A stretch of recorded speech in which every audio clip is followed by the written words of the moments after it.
Hi, Shawn Driscoll from ShawnDriscoll.com, and welcome back to the TQ Assessment follow-up video series. Today's video is really intended to help you do a deeper look into your TQ results and find your perfect profit path to building a business that has growth potential, allows you to express your unique brilliance, and take your business to the next level without feeling limited, boxed in, or forced to do things that won't work for you and your ideal clients. Before we dig into that though, what we're going to do is talk a little bit about the basic concepts of the model first, and then I'm going to talk specifically about each type and how the profit path and the path to growth for each type is slightly different based on the unique combination. Alright, so on our model, the first vertical line here is really the transformation line. This is how you express your transformation. Now, the people who are below on the lower quadrants here, they express transformation through the sharing of ideas and information. These are content builders. Now, above the line, pointing in this direction, these are people who are connection-based and community builders. And so sometimes you may be a combination of both, ideas, information, and community and connection. Other times you may be purely one or purely the other. There's no right or wrong here, but it's important to understand the model. On the horizontal line, what we're really looking at is the breadth of what it is you do. Do you prefer to go deep, or do you prefer to have broad reach and broad impact with as many people as possible? And the other key thing I want to say about this model is that you are not limited in how much money you can make depending on which quadrant. Any one of these business models can be profitable if done right, if designed right. They can be six-figure businesses, they can be seven-figure businesses, they can be beyond seven-figure businesses. So don't feel limited that if you're on one side of the quadrant or another that you can't grow the way you want to grow. That is a myth. You know, Weight Watchers is a perfect example of an intimacy model, yet they are a multi-million-dollar business. So we've got Oprah over here, who's an inspiration business. Yeah, she's also, you know, a multi-million-dollar conglomerate. So don't feel limited is the point. All right. So what we're going to do is talk about each model. I want you to look at this from a place of freedom. I want you to hear this information from a place of feeling free, that you are now freed and have permission and the strategic support, the strategic sound reasoning to choose the path to profit that will work the best for you. That you don't have to box yourself in and force yourself to do anything almost that feels like a drain or a procrastination or a drag or friction. So let's get started. Intimacy. The intimacy model is, again, community builder, connection builders who like to go into depth with their clients. Typically, an intimacy-based business believes that transformation happens most and the best impact happens through that deep connection with their client base, whether that be one-on-one connection or one-on-many, thousands connection. And the size isn't the issue, but it's the level of intimate connection and knowing.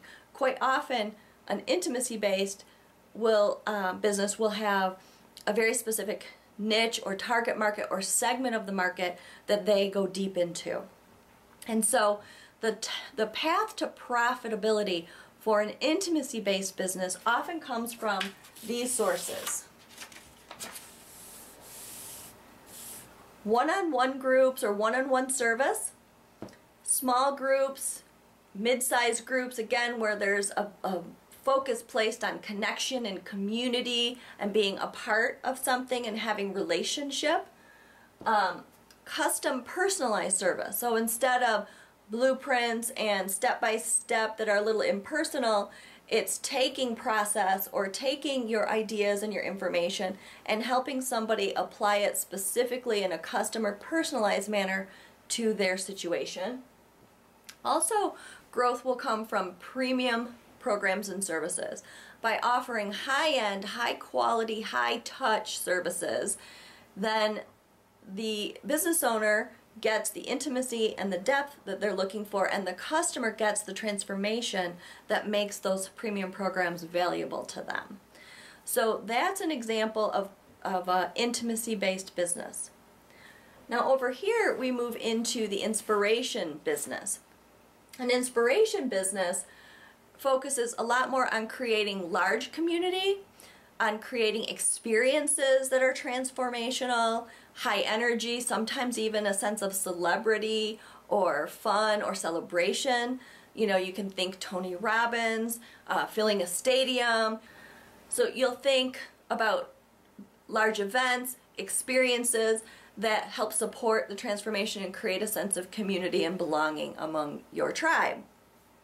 On the inspiration side, getting a broader reach becomes important. And so the topic may be broader, you may be less depth and less niched and a little broader, expanding out into more services.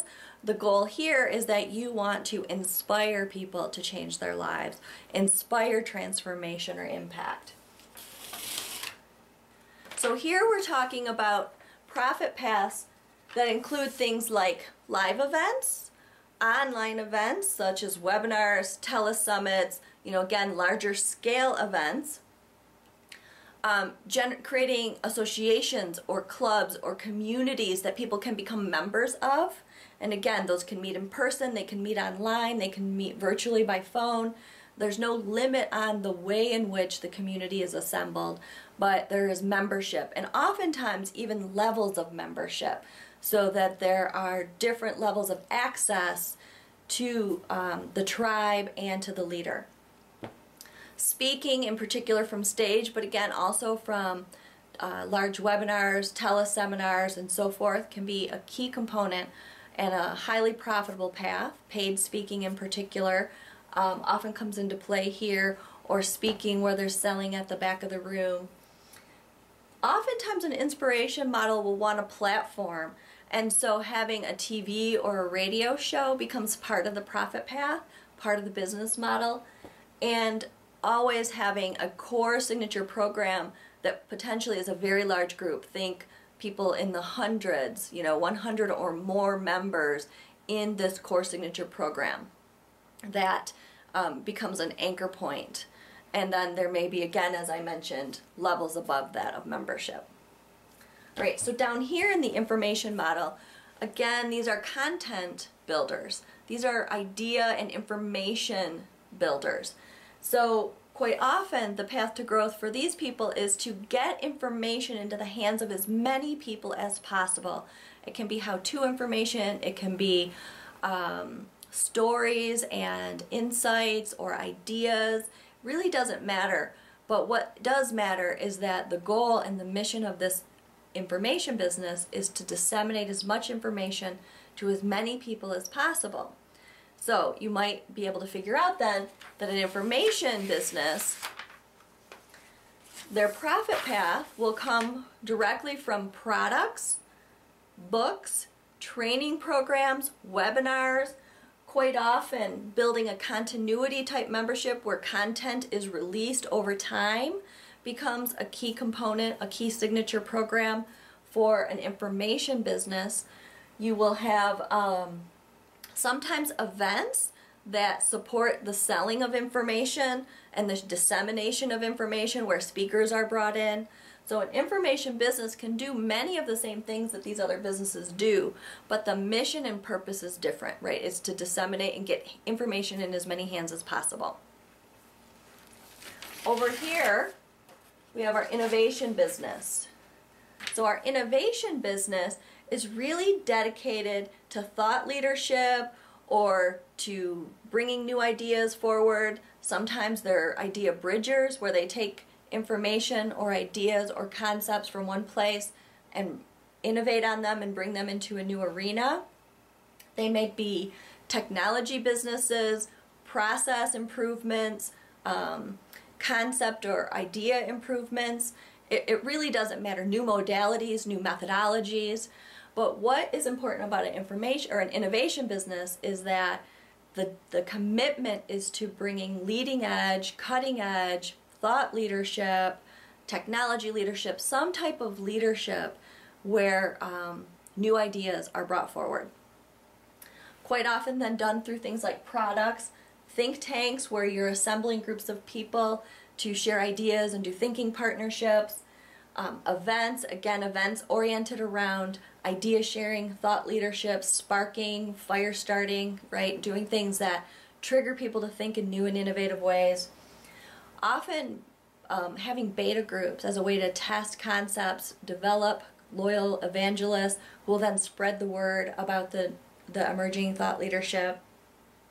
Inner circles are also a really important profit path for an innovative business, an innovating business, because people who are pursuing thought leadership, are pioneers, are on the leading edge, want to be part of the inner circle. They want the information first. They want to be on the front end. They're early adopters. And so anything you can do to create the ability for them to sign up and become a part of your inner circle will support them in getting that need met. And so that is the model. Now, you may be wondering, what if I'm more than one? What does that mean for me? Well, you can be any combination of these four models. And what you want to look at is what's your primary model and what's the backup or supporting model. So maybe your primary model is that you are an innovation business. You love to bring new ideas or bring ideas over from other places into new worlds. But your secondary is inspiration. So what that might mean for you is that you have, you do speaking to spread your ideas. You have inner circle groups that are more intimate and connected so that you can stay on the leading edge and share ideas with your client base. And you may create products based on that you beta group test and then you launch through your speaking and maybe even have a radio platform or something. But the inspiration supports getting the innovative ideas out in the world. It's not the main mission. It's the supporting role. Or let's say you're an intimacy-based business, but you also have a tad of inspiration in you. So you have that call to go out and inspire as well as have deep connected relationships. Your business model might also include a core signature program that's more intimate, maybe limited to 15 people or 10 people or 5 people or 20 people, whatever intimate means to you. But also then maybe you do events and speaking and host a radio show to spread the word. So, and you could also have premium private services at the top of your offering that people can enroll in as well. So you can see that you can combine the models in a way that suits you. It's like imagine each piece as a building block and you get to choose which materials you're going to construct your business from. So that's how you can use the TQ to define your perfect profit path. Next time we're going to talk about how to use the TQ to help you communicate with and reach your ideal clients, your market, or your niche. So until next time, this is Shawn Driscoll. Lead a life of difference.